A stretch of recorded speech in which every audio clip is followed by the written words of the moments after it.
Good morning, everyone. And first and foremost, thank you all for getting here on short notice. Kevin keeps trying to suggest to me we need to give as much lead time as possible for the media to get here, and we keep seeming to push the limits to see how little notice we need to give before everyone can get here. And we would like to have given more time, but as I think you all know, the nature of getting contracts and deals done doesn't always lend itself to a lot of lead time and so on. But we appreciate everyone being here. Obviously, the two releases have gone out, so without any further ado, I'm going to turn it over to General Manager David Poile to say a few words, and then we'll take time for questions and one-on-ones afterwards. So with that, David. Thank you, Jerry. Good morning, everybody. Today, the Nashville Predators have signed two very talented and experienced centers in Derek Roy, and beside me on my left, Mike Ribeiro. Along with an earlier signing a couple of weeks ago in Poile, we've added three centers in the last 2 weeks, all who have played as top six forwards in their career. I think if you combine that with the acquisition of James Neal and the potential emergence of some of our youngsters, like you saw last year in Kelly Yarncroc, Phillips Forsberg, Colton Decisions, we could have as many as 6 new forwards on our roster come October. I think all these moves fall right in line with Coach Pierre Babelet's philosophy of playing an aggressive brand of hockey. We knew we needed to address our offensive situation, and we've been working on a roster for the last couple of months. For both Derek and Mike, this is a new beginning. I found a quote today that I think is pretty appropriate for both these players, and it is, "Though no one can go back and make a brand new start, anyone can start now and make a brand new end." And I think in my discussions with both of these players, they would agree with that quote. I think you should also note that in free agency, you often are just talking on the phone or talking for sure long distance. Both Derek and Mike, we've had plenty of FaceTime. Both have come to Nashville. They've met with us and our staff and toured the community. So we've started forming our relationship. In Derek Roy's case, last year, he had 9 goals, 28 assists for 37 points in 75 games with St. Louis. He's had 4 20-goal seasons, and he's had 4 40-assist seasons to his credit. Derek, after Buffalo were the best years of his career, has dealt with some really serious injuries, a knee injury, a shoulder injury, and I think both of those have affected what he has done or hasn't done in the last 3 seasons. He is now 100%. He has been working out on a 12-week program under the direction of Gary Roberts in Toronto, and I think most of you have heard about Gary Roberts and his program.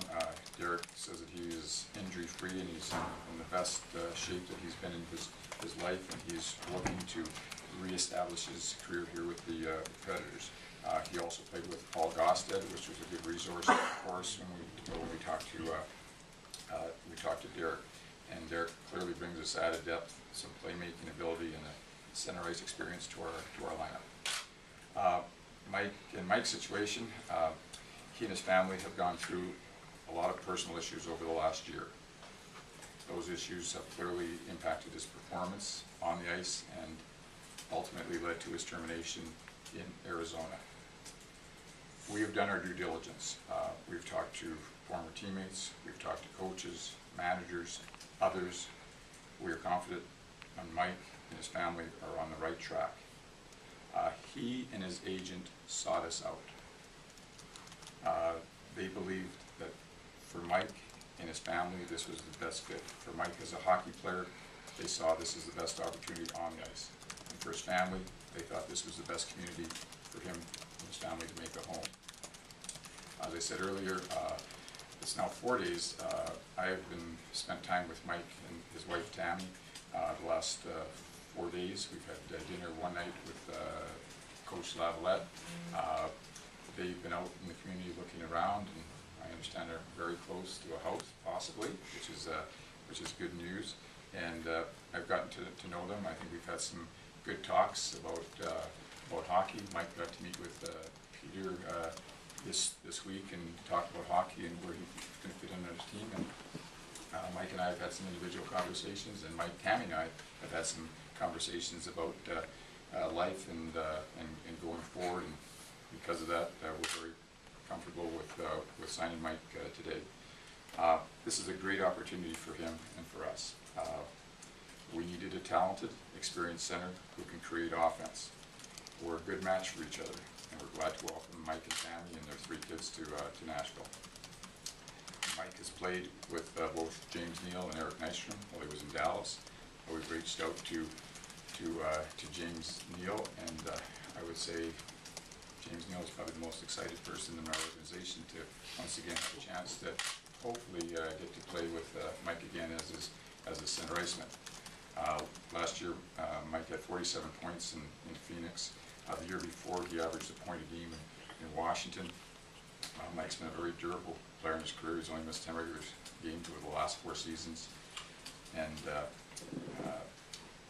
again, we're just really pleased to have him with us. Before I turn it over to Mike, just a few more remarks. I mean, we've worked really hard since the end of the season to revamp our offense. I mean, Mike and Derek both have much to offer, and believe they provide Peter Lavalette with more options, depth, and flexibility as we prepare for training camp. We now, in my mind, have 16 NHL forwards. Realistically, you're only going to keep 13 or 14. So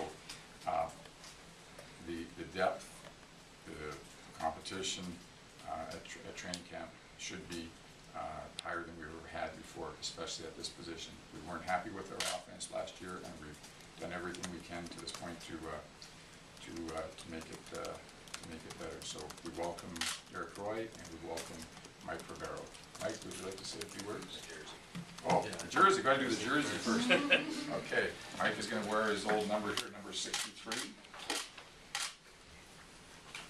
take a few. We won't put the Hudson. We won't make you put that on there.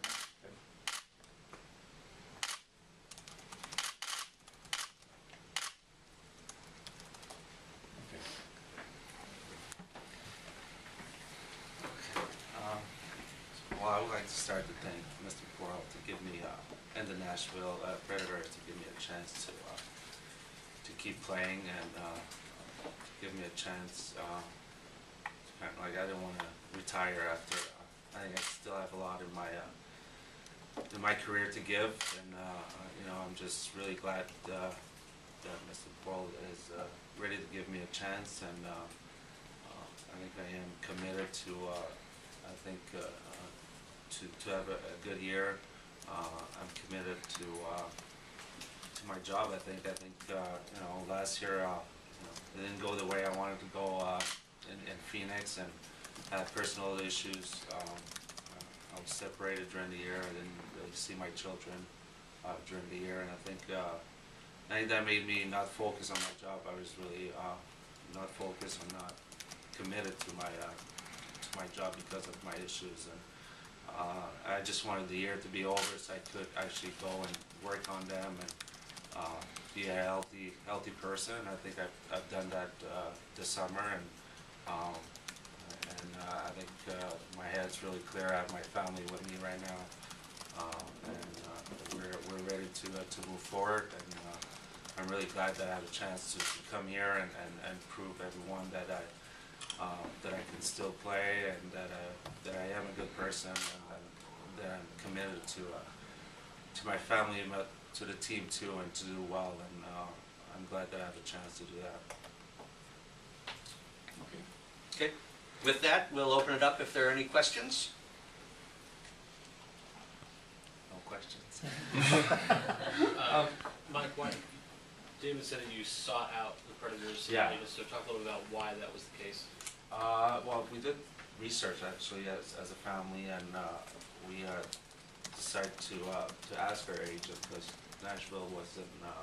Actually, we didn't talk about it, and I think as a family we lived around the league, and we had friends who played here. Francis Bouillon who played here, and my wife was good friends with his wife. That we had a chance to talk. I think it was a city that is family oriented. I think for our family it was important to be somewhere that will be comfortable to be with compared to other cities. I think right now Nashville was the best for us, and I think it's a healthy community here, and it was important for our family to be somewhere that is as a family, we'll be happy and really be able to focus on my family and Nashville. Like I said, we had a chance to talk to a few, GP Dumo played. A lot of guys that play here loved it and told us that for a family, it's a great city to make your kids grow up and have a teenager and for me it was to be able to see myself after my career, a city that I can make my kids grow up and I think Nashville was a good fit for my family. Mike, Don Maloney, when you left Phoenix, obviously had some, I guess, not so great things to say. How did that make you feel, and does that motivate you in any way, shape, or form? Well, obviously, it didn't make me feel good, but I actually, I give him the chance to say what he said because of my year last year. So, but I know inside of me that I can still play, and I'm committed to do well, and we'll see.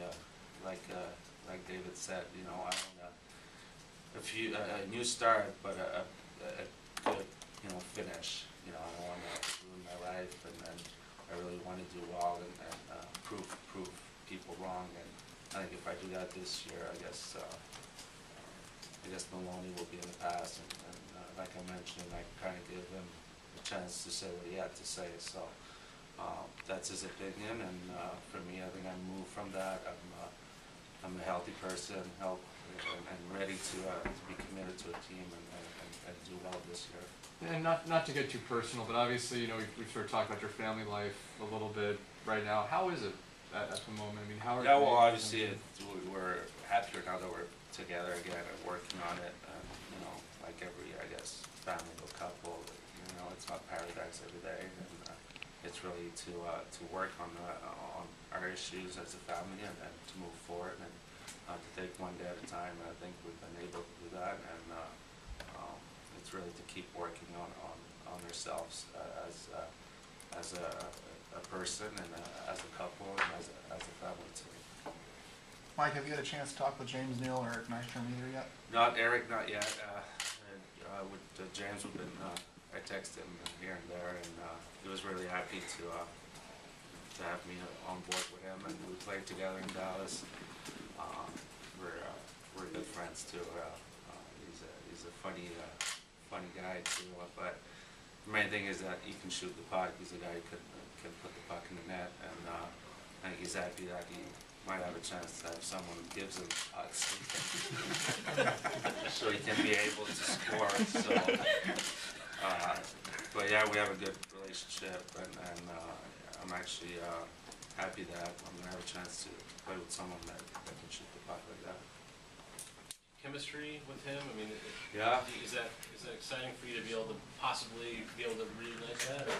Yeah, and knowing him too, I think it's easier to and I played with him before. I kind of know a little bit what he likes, me, and I think it'd be easier to get together and play and not have to learn what he likes and what he doesn't like. So I think that'll be good, and I think he's in a better place in his life, and I think we're ready to do great things here. David, these are obviously signings. I mean, in the past, you sort of have gone after the grit. You've gone after kind of the, I guess, for lack of a better term, character guys. These signings are a little different than what you've done in the past. I mean, what does this sort of mean in terms of the direction, and how much research did you have to do before doing it, and how much faith does this put in Peter Laviolette to make all the pieces work in the locker room? Well, I think we've kind of gone over that in the last couple of press conferences. I mean, in a quick review, 2 years ago, to me, we were almost at the pinnacle of our franchise when we beat Detroit in the playoffs, and then we lost to Phoenix, which was so good to beat Detroit, and then so bad to lose to Phoenix, and then we lost basically half of our team for a variety of reasons. And last year, this time, we had a whole bunch of holes in our lineup, and we signed 4 or 5 guys, I guess, to just fill those holes. This year, I think we're pretty precise in where we are with our team. Peck is back and he's healthy. We feel good in goal. Carter hadn't won 20 games for us last year. Our defense, led by Shea and all the other younger guys, we feel very confident about that. our forwards needed to change. Our forwards needed to be better. And as I just said in my opening remarks, with the signing of Derek Roy, Mike Ribeiro, Ole Jokinen, and possibly some changes with some younger kids, we could have 6 forwards, which is could be half of your forwards could be changing. James Neal being added to the team. So, I mean, obviously we're trying to put out the challenge, create the depth, create the competition, whatever we can to push the envelope. And probably most importantly, we changed the coach. And the coach is going to be different in this style. The players that we have all signed this year all fit into how he wants to play. As I said earlier, Ole Jokinen, Derek Roy, Mike Ribeiro have all been top 6 forwards in their career. They've all been known at one time or another for their offense. In some ways, I think Ole Jokinen has been pretty consistent. Derek Roy wants and needs to reestablish his career. He hasn't been allowed to do that in the last couple of years by injuries and by some of his play, for sure his responsibility, but maybe in the wrong place. Last year with the top team in the league in the regular season in St. Louis, he was in a secondary position. They couldn't use his strengths. We're going to be able to use his strengths. Mike Ribeiro has always been a top 2-line forward and has always been the guy that you want to put with your best goal scorers or your offensive players. I mean, these are significant adds to change the way our team is played. Well, fair or unfair, and I feel bad asking this question in front of Mike, but I mean, obviously some of the character questions, you know, obviously Mike talking about his personal issues, and Derek as well, sort of kind of having some things. I mean, are these types of signings that it's, I guess, that you would have shied away from in the past in some way, you know, kind of giving players a second chance like this?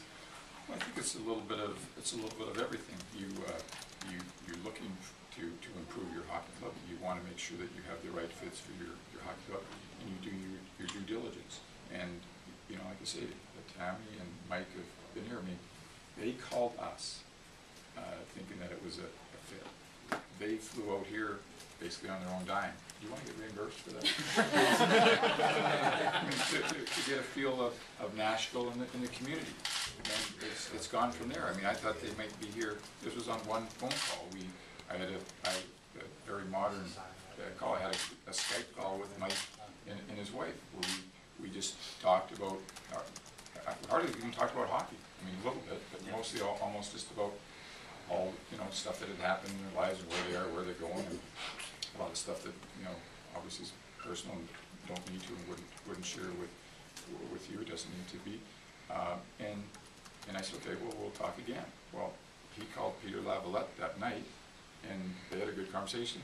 And Peter calls me and says they're booking their own flight to come tomorrow. And that's, they've been here for 4 days. So, and again, there's been no pressure. We didn't even talk about a contract until I met them last night after they were out with the realtor. And I said, well, are you staying or going? And he said, well, you probably have to go home tomorrow. I said, well, would you like to sign here? And Mike said yes, and he said that he'd call his agent, and his agent called me last night, and we did our deal. So, you know, I'd like to say we all like to have that utopian situation, and we don't live in a world like that. I mean, does Mike have some disappointment and regrets in his life? Absolutely. He'll be the first one to tell you. Has Mike taken steps to rectify that situation? Absolutely. But he knows he's living day to day. He's on a one-year contract. He and his wife are going to do everything they can to establish their home and their family here in Nashville. And I mean, I'm even talking about if it's just 1 year here that they're thinking of living here longer. I mean, you don't know how these situations are going to work out. I mean, I'm very excited hockey-wise for the potential of bringing Mike on our team, and I am praying, fingers crossed for him, hoping that he and Tammy and their family find happiness in a good life here in Nashville. David, you've signed a couple veteran guys to 1-year deals, and coming off the coattails of development camp with a couple of the young guys who've generated a lot of excitement around here. Is it safe to say that Obviously you want to win right now, but maybe some of these younger guys that have generated some excitement still need another year, in your opinion, to really be that boost to get you guys into the playoffs? Yeah, the younger guys are a little bit of a tease at this time of year. I mean, we all know it takes a little bit more experience, and even Mike got to see the shootout goals by Fiala and Arvids, and I said, please use those moves if you do. The cupboard is really getting filled up for sure. We've talked about that too. We traded so many first-round picks and players to get into the playoffs. We're filling up the cupboard, so it feels really good for our depth or what have you. Hey, we're open-minded. I mean, if Kevin Fiala was to come to training camp and he's at 18 years old and play on our team, I'll figure it out. But it's a little bit of a tease, and there's no question. Veteran players, a little bit more experienced lineup, that you certainly have a better chance. And this has been the way we've chosen to go for our team this year. You said you were going to focus or allow Derek to focus on his strengths. What are those strengths? I think Derek is, with all due respect to Ole and to Mike, is probably the best all-around forward, meaning that he's very, very good at both ends of the ice. He kills penalties. Where Mike is really pushing the offense, he's probably not going to be used too much in penalty killing. Is that correct? Yeah, I'm not a big block shot.